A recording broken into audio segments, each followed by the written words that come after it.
গাজীপুরের টঙ্গীসহ আশপাশের এলাকায় দিন দিন বাড়ছে অবৈধ গ্যাস সংযোগ এবং অবৈধ বর্ধিত চুলার ব্যবহার। এতে সরকার হারাচ্ছে বিপুল পরিমাণ রাজস্ব।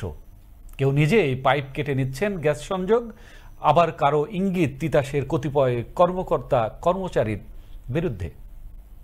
এ নিয়ে শাকিল খানের ধারাবাহিক প্রতিবেদন আজ থাকছে প্রথম পর্ব, জানাচ্ছেন শওকত সাগর।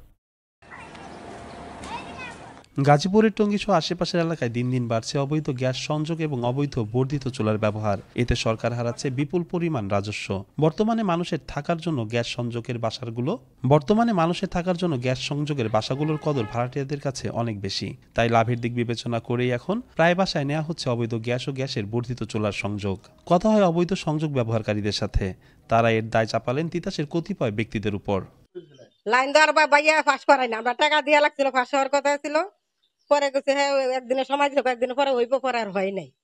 আপনারা অনুমতি ছাড়া ঢুকবেন কিনা আমি দেখি আর উপরে আছে কিনা। তাহলে ওরা দুইটা চারটে চলে। আপনার দোতলা পর্যন্ত মোট অনুমতি আছে, তাই তো? দোতলা পর্যন্ত আপনার অনুমতি? আমি পরে বলবো, আমি তো কথা বলবো।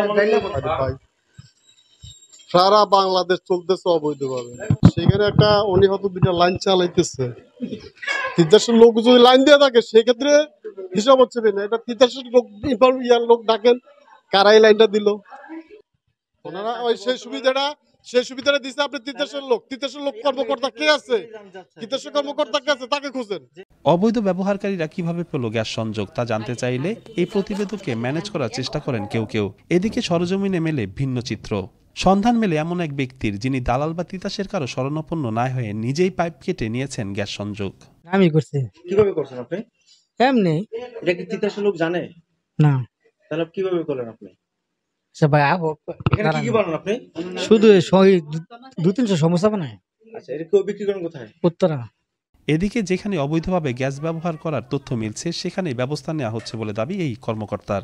আমরা যেখানে তথ্য পাচ্ছি যে অবৈধ গ্যাস সংযোগ নেওয়া হচ্ছে, আমরা তৎক্ষণাৎ একদম ভিজিলেন্স টিম যে সেটা করে দিচ্ছে, ডিসকানেক্ট করে দিচ্ছে এবং তাদের আইনানুগ ব্যবস্থা নেওয়া হচ্ছে। এটা কন্টিনিউ প্রসেস আমাদের।